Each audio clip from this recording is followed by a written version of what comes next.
ವಿರಾಮದ ನಂತರ ಮತ್ತೊಮ್ಮೆ ಶಶಿ ಆರ್ಯ ಡಿಶ್ ವಾಶ್ ಬಾರ್ ಬ್ರಹ್ಮಾಂಡ ಕಾರ್ಯಕ್ರಮಕ್ಕೆ ನಿಮ್ಮೆಲ್ಲರಿಗೂ ಸ್ವಾಗತ. ಗುರುಜಿ, ನೀವಾಗಲೇ ಹೇಳ್ತಾ ಇದ್ರಿ ಶಂಕರಾಚಾರ್ಯರ ಪಂಚಪೀಠಗಳ ಬಗ್ಗೆ. ಈಗ ಮುಂದೆ ವಿಚಾರ ಯಾವುದು ಹೇಳ್ತಾ ಇದ್ದೀರಾ? ನೋಡಿ, ವೈಶಿಷ್ಟ್ಯತೆ ಅಂದರೆ ಭಗವಂತನ ಕೃಪಾ ಕಟಾಕ್ಷ ಪ್ರತಿಯೊಬ್ಬ ಮನುಷ್ಯನಲ್ಲೂ ಇರಬೇಕು. ಇವತ್ತಿನ ದಿವಸ ಜಗತ್ತು ಏನಾಗತ್ತೆ ಅನ್ನೋದು ಗೊತ್ತಿಲ್ಲ. ಅದಕ್ಕೆ ಪ್ರತಿಯೊಬ್ಬನು ತಿಳ್ಕೋಬೇಕು. ಒಂದು ಕ್ಷೇತ್ರದಲ್ಲಿ ಒಂದು ದೇವಾಲಯಕ್ಕೆ ಹೋಗಬೇಕಾದ್ರೆ ಹೇಗಿರಬೇಕು, ಹೇಗಿರಬಾರ್ದು ಅನ್ನೋದು. ಎಷ್ಟೋ ಜನಕ್ಕೆ ಪಾಪ ದೇವಸ್ಥಾನ ಗೊತ್ತು, ಗುಡಿ ಗೊತ್ತು, ದೇವಾಲಯ ಗೊತ್ತು ಅಂತ ಅಂದ್ಕೊಂಡಿದ್ದೀವಿ. ಆದರೆ ಎಷ್ಟೋ ಜನಕ್ಕೆ ಗೊತ್ತೇ ಇಲ್ಲ. ದೇವಾಲಯನೇ ಬೇರೆ, ದೇವಸ್ಥಾನನೇ ಬೇರೆ, ಗುಡಿನೇ ಬೇರೆ. ಜ್ಞಾಪಕ ಇಟ್ಕೊಳ್ಳಿ. ಸಾಧಾರಣವಾಗಿ ಎಷ್ಟೋ ಜನ ಇವತ್ತಿನ ದಿವಸ ಒಂದು ದೇವಾಲಯದಲ್ಲಿ ವೈಶಿಷ್ಟ್ಯವಾಗಿ ಒಂದು ದೇವಸ್ಥಾನ ಇಡ್ಬೋದು, ಒಂದು ದೇವಸ್ಥಾನದಲ್ಲಿ ವಿಶೇಷವಾಗಿ ಒಂದು ಗುಡಿಯನ್ನು ಇಡ್ಬೋದು. ಇದಕ್ಕೆ ಮೂಲ ಆಧಾರವಾಗಿರ್ತಕ್ಕಂಥ ಕಥೆ ಬುಧವಾರ ಮಹಾಗಣಪತಿ ಸುಬ್ರಹ್ಮಣ್ಯನ ವಿಶೇಷವಾಗಿರ್ತಕ್ಕಂಥ ಭೂತಗಣಗಳ ಕಥೆ ಹೇಳ್ತೀನಿ ಕೇಳಿ.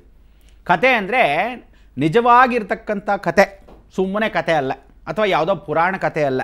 ನಾನು ಹೇಳಿದ್ದಲ್ಲ, ಪುರಾಣದಲ್ಲಿ ಬ್ರಹ್ಮಾಂಡದಲ್ಲೇ ವೈಶಿಷ್ಟ್ಯವಾಗಿ ಬ್ರಹ್ಮಪುರಾಣದಲ್ಲೇ ಇರತಕ್ಕಂಥ ವಿಚಾರ. ನಾರದ ಮಹಾಮುನಿಗಳು ಹೇಳ್ತಾರೆ, ಒಂದು ಸಲ ಕೈಲಾಸಕ್ಕೆ ಹೋದಾಗ ಎಲ್ಲ ದೇವಾನುದೇವತೆಗಳು ವೈಶಿಷ್ಟ್ಯವಾಗಿ ಕೂತ್ಕೊಂಡಿದ್ರು. ಎಲ್ಲ ದೇವಾನುದೇವತೆಗಳ ಚರ್ಚೆಯಲ್ಲೇ ಕೂತ್ಕೊಂಡಿದ್ದಾಗ ಮಹಾಗಣಪತಿಗೆ ಸುಬ್ರಹ್ಮಣ್ಯನಿಗೆ ಒಂದು ದೇವಾಲಯವನ್ನು ಕೊಡೋಣ ಅಂತ ಪ್ರಾರ್ಥನೆ ಮಾಡಿದ್ರು. ಆಗ ಕಾಮ, ಕ್ರೋಧ, ಲೋಭ, ಮೋಹ, ಮದ, ಮತ್ಸರ ಈ 6 ದೇವಾಲಯಗಳನ್ನು 6 ಜನ ವಿಶೇಷವಾಗಿರ್ತಕ್ಕಂಥ ದೇವತೆಗಳಿವರು. ಕಾಮ ಅಂದರೆ ಕಾಮಾಗ್ನಿಯಾಗಿರ್ತಕ್ಕಂಥವನು, ರಥಿ ಮನ್ಮಥನ ವಿಶೇಷವಾಗಿರ್ತಕ್ಕಂಥ ಕಾಮ, ಅದೇ ವಿಶೇಷತೆ.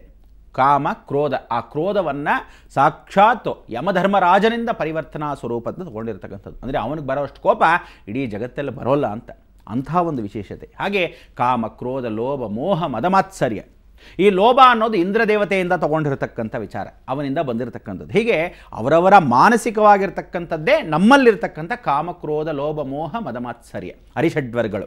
ಆ ಅರಿಷಡ್ವರ್ಗಗಳಲ್ಲಿ ಪ್ರತಿಯೊಬ್ಬ ಮನುಷ್ಯ ಮೂಲಾಧಾರ, ಸ್ವಾಧಿಷ್ಠಾನ, ಮಣಿಪುರ, ಅನಾಹತ, ವಿಶುದ್ಧಿ, ಆಜ್ಞಾ, ಸಹಸ್ರಾರ. ಸಹಸ್ರಾರ ಅಂದರೆ ಪ್ರಾಣ ಬರೋದು ಪ್ರಾಣ ಹೋಗೋ ಜಾಗವೇ ಅಷ್ಟೇ ಸಹಸ್ರಾರ. ಆದರೆ ಈ ಅರಿಷಡ್ವರ್ಗಗಳನ್ನ ಕಂಟ್ರೋಲ್ ಮಾಡ್ಕೋ ಅಂದರೆ ಹೊರತು ಕೆಲವರೆಲ್ಲ ಹೇಳ್ತಾರೆ, ಅಯ್ಯೋ ಅರಿಷಡ್ವರ್ಗಗಳನ್ನೇ ಇಟ್ಕೋಬಾರ್ದು ಅಂತ. ಯಾವನು ಹೇಳ್ದವನು? ಯಾವುದು ತಿಳ್ಕೊಳ್ಳಿ. ಒಂದು ಸುಂದರವಾದ ಜಗತ್ತನ್ನು ನೋಡಿದಾಗ, ಸುಂದರವಾದ ಹುಡುಗಿಯನ್ನು ನೋಡಿದಾಗ, ಸುಂದರವಾಗಿರ್ತಕ್ಕಂಥ ವಿಚಾರವನ್ನು ಹೊಗಳಬೇಕು, ಹಾಡಬೇಕು, ಭಾಳ ಸಂತೋಷ ಪಡಬೇಕು. ಆದರೆ ಕಾಮಿಕನಾಗಬೇಡ ಅಂತ ಆಸೆ ಇಟ್ಕೋ, ದುರಾಸೆ ಇಟ್ಕೋಬೇಡ. ಒಂದು ಒಳ್ಳೆ ಹುಡುಗಿನ ನೋಡಿದೆ, ಭಾಳ ಸಂತೋಷ, ಆ ಹುಡುಗಿ ನನ್ನವಳಾಗಬೇಕು, ಆಯಿತು. ನಿನ್ನವಳು ಆದಮೇಲೆ ನಿನ್ನ ಹೆಂಡತಿ ಆಗೋದ್ಮೇಲೆ ಯಾವ ಕಾಲಕ್ಕೂ ಇನ್ನೊಬ್ಬಳು ಇರಲಿ ಮತ್ತೊಂದು ಹುಡುಗಿನ ನೋಡ್ತಾ ಕೂರಿಸ್ಕೊಳ್ಳೋದಲ್ಲ. ಅದಕ್ಕೆ ಯಾವತ್ತೂ ಅಪೇಕ್ಷೆ ಇರಬೇಕೇ ಹೊರತು ದುರಾಪೇಕ್ಷೆಯನ್ನು ಇಟ್ಕೋಬಾರ್ದು. ಕಾಮಿಕನಾಗಬೇಡ ಅಂತಾಳೆ. ಅದಕ್ಕೆ ಸೌಂದರ್ಯವನ್ನು ಸವಿ ಅಂತಾನೆ ಭಗವಂತ. ಎಲ್ಲವೂ ಲಿಮಿಟೇಷನ್, ಒಂದು ಗಡಿಯನ್ನು ಹಾಕು, ಲೈನ್ ಅಂತ ಹಾಕು ಅಂತಾನೆ. ಪ್ರತಿಯೊಂದು ಅನುಭವಿಸು, ಪ್ರತಿಯೊಂದನ್ನು ಸ್ವಲ್ಪ ಮಟ್ಟಿಗೆ. ನನಗೊಂದು ಮನೆ ಇರಲಿ ಸಾಕು, ಭಾಳ ಸಂತೋಷ. ಆದರೆ ಮನೆ ಜೊತೆಗೆ ಇನ್ನೊಂದು 4 ಬಂಗ್ಲಾ ಇರಲಿ ಅನ್ನೋದು ತಪ್ಪು. ಕಾರ್ ಇರಬೇಕು ಓಡಾಡೋಕ್ಕೆ. Necessity of life is very much important. ಲಕ್ಸುರಿಯನ್ನು ಕಾಣಬೇಡ. ಯಾವುದೋ ತಿಳ್ಕೊ, ಒಂದು ನೆಸೆಸರಿ ಅಂದರೆ ಎಷ್ಟೋ ತಾಯಿ ಅಂದರೆ ಏನು ಮಾಡ್ತಾರೆ, ಒಂದು ಎಕ್ಸಾಂಪಲ್ ಕೊಡ್ತೀನಿ, ಒಂದು ಮೊಬೈಲ್ ಕೊಡಿಸ್ತಾರೆ. ಯಾತಕ್ಕೆ ಕೊಡಿಸಿದ್ರು ಅಂದರೆ ಮಕ್ಕಳಿಗೆ ಕಾಲೇಜ್ಗೆ ಹೋಗೋರು ಕೊಡಿಸಿದ್ದೇ ತಡ, ಎಲ್ಲ ಹಾಳು ಮಾಡಿಟ್ಟಿದ್ದು ನೀವುಗಳೇ. ಅದಕ್ಕೋಸ್ಕರ ಯಾವ ಕಾಲಕ್ಕೂ ಓದೋವರೆಗೂ, ಅವ್ನು ಡಿಗ್ರಿ ಆಗೋವರೆಗೂ ಯಾವ ನನ್ನ ಮಗನಿಗೂ ಮಗಳಿಗೆ ಕೊಡಿಸ್ಬೇಡಿ, ಯಾವ ಹುಡುಗಿಗೂ ಮೊಬೈಲ್ ಕೊಡಿಸ್ಬೇಡಿ ಹೇಳಿದ್ದೀನಿ. ಸ್ವಂತ ಕಾಲ ಮೇಲೆ ನಿಂತ್ಕೊಂಡ್ರೆ ಬೇಕಾದರೆ ಸಂಪಾದನೆ ಮಾಡ್ಕೊಳ್ಳಿ. ಯಾಕೆಂದರೆ ಪ್ರತಿಯೊಬ್ಬ ಮನುಷ್ಯನಿಗೂ ಇವತ್ತಿನ ದಿವಸ ನೀವು ಮೊಬೈಲ್ ಕೊಡಿಸಿರೋದೇನಕ್ಕೆ ಅಂದರೆ, ಅಕಸ್ಮಾತ್ ಎಲ್ಲ ರೋಡಲ್ಲಿ ಆಕ್ಸಿಡೆಂಟ್ ಬಿದ್ದಾಗಿದ್ದೀನೋ, ಲೇಟಾಗಿ ಬರ್ತೀಯಾ, ಮನೆ ಹತ್ರ ಬೀದ್ಕೆ ಇಟ್ಟಿದ್ದೀನಿ ಪಕ್ಕದ ಮೇಲೆ ಅಂತ ಹೇಳಕ್ಕೋ, ಅಥವಾ ಬರ್ತಿದ್ಯೋ ಇಲ್ವೋ ಊಟಕ್ಕೆ ಅನ್ನೋದು ಕೇಳಕ್ಕೋ, ವಿಚಾರಕ್ಕೆ ಒಂದು necessity of life, not luxury. ಇಟ್ಕೊಂಡು ಇನ್ನೊಬ್ಳಿಗೆ ಮೆಸೇಜ್ ಮಾಡ್ತಾ ಕೂತ್ಕೊಳ್ಳೋದು, ಟೆಲಿಫೋನ್ ಆಫ್ ಮಾಡಿ ಕೂತ್ಕೊಳ್ಳೋದು, ಸ್ವಂತ ತಾಯಿಂದ್ರಿಗೆ ತಂದೆಯಂದ್ರಿಗೆ ಫೋನ್ ಮಾಡದೇ ಇರತಕ್ಕಂಥದ್ದು ಎಷ್ಟು ಜನ ಮಾಡಿಟ್ಟಿದ್ದೀರಿ. ಅದಕ್ಕೆ ನಿಜವಾಗ್ಲೂ ಭಗವಂತ ಏನು ಹೇಳ್ತಾನೆ, ಯಾವುದು ನೆಸೆಸಿಟಿ ಲೈಫ್ ಆಗುತ್ತೋ ಅದನ್ನೇ ನಿಮ್ಮ ಸರ್ವನಾಶ ಮಾಡಿಬಿಡುತ್ತೆ. ಬರೆದಿಟ್ಕೊಳ್ಳಿ. ಇನ್ನು ಮುಂದಿನ ದಿವಸಕ್ಕೆ ಭಾಳ ಕಷ್ಟ. ಈ ಮೊಬೈಲ್ ಬಂದುಬಿಟ್ಟು ಗುಬ್ಬಚ್ಚಿಗಳೇ ಹೊಟ್ಟೋಯ್ತು ಇವತ್ತು ದಿವಸ. ಏರ್ಪೋರ್ಟಲ್ಲೆಲ್ಲೋ ಕಾಣುತ್ತೆ ಪಾಪ, ದೂರದಲ್ಲಿ ಪ್ರಕೃತಿ ವಾತಾವರಣ. ಆದರೆ ಇವತ್ತೊಂದು ಗುಬ್ಬಚ್ಚಿ ಕಾಣಕ್ಕಾಗತ್ತಾ? ಅದಕ್ಕೆ ಅಲ್ಟ್ರಾ ರೇಸ್ ಅನ್ನೋದು ಯಾವತ್ತು ಮನುಷ್ಯನ ಸಾಯಿಸುತ್ತೋ ನಿಮ್ಗಳನ್ನೂ ಹಾಗೆ ಪರಿವರ್ತನೆ ಮಾಡುತ್ತೆ. ಅದಕ್ಕೋಸ್ಕರ ಸ್ವತಃ ಪರಿವರ್ತನೆ ಮಾಡ್ತಕ್ಕಂಥ ಪ್ರತಿಯೊಬ್ಬ ಮನುಷ್ಯನಿಗೂ ಒಂದು ಲಿಮಿಟೇಷನ್. ಅದಕ್ಕೆ ಆ ಕಾಮ, ಕ್ರೋಧ, ಲೋಭ, ಮೋಹ, ಮದಮಾತ್ಸರ್ಯ ಅನ್ನೋದು ಕರೆದುಬಿಟ್ಟು ಸುಬ್ರಹ್ಮಣ್ಯನಿಗೆ ಹೇಳ್ತಾರೆ, ಇದನ್ನು ಯಾರಿಗೆ ಕೊಡೋಣ ಅಂತ. ಪರಮೇಶ್ವರನು ಇನ್ನೂ ಬಂದಿಲ್ಲ ಕೈಲಾಸಕ್ಕೆ.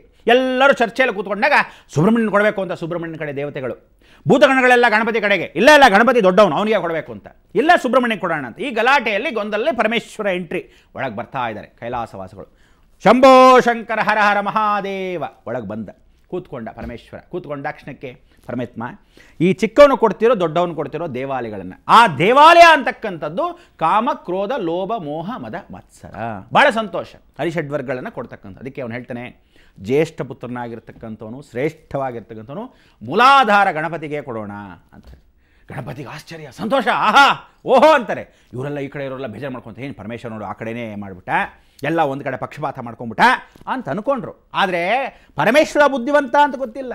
ಕೊಟ್ಟಂಗೂ ಆಯಿತು, ಬಿಟ್ಟಂಗೂ ಆಯಿತು. ಏನು ಮಾಡ್ದ ಪರಮೇಶ್ವರ? ಗಣೇಶಂಗಳು, ಗಣಪತಿ ನಮಸ್ಕಾರ ಮಾಡಿ, ಪಿತಾಶ್ರೀ ಬಹಳ ಸಂತೋಷ, ತಾವುಗಳು ಈ ರೀತಿ ಮಾಡಿಕೊಂಡಿರ್ತಕ್ಕಂಥ ವಿಚಾರದಲ್ಲಿ ನನ್ನನ್ನೇ ಶ್ರೇಷ್ಠ ಜ್ಯೇಷ್ಠ ಅಂತ ಹೇಳ್ಬಿಟ್ರಿ, ಬಹಳ ಸಂತೋಷ. ಆದರೆ ನೀವು ಹೇಳ್ದಂಗೆ ನಾನು ಅದು ನಾನೇ ತಮ್ಮನ್ನು ಕೊಟ್ಟುಬಿಡ್ತೀನಿ ಅಂತ ಹೇಳಿ ತಮ್ಮನಿಗೆ ಕೊಟ್ಟುಬಿಡ್ತಾನೆ 6 ವಿಶೇಷವಾದ ದೇವಾಲಯಗಳು. ಅದಕ್ಕೆ ತಿರುಪರಕೊಂಡ್ರಂ, ತಿರುಚಂದೂರ್, ಪಳನಿ, ಸ್ವಾಮಿಮಲೈ, ತಿರ್ಥಡಿ, ಫಲಮುದರ್ ಚೋಲೈ ಅಂತ 6 ದೇವಾಲಯಗಳನ್ನು ಸುಬ್ರಹ್ಮಣ್ಯನಿಗೆ ಕೊಟ್ಟ ಹಾಗಾಯಿತು.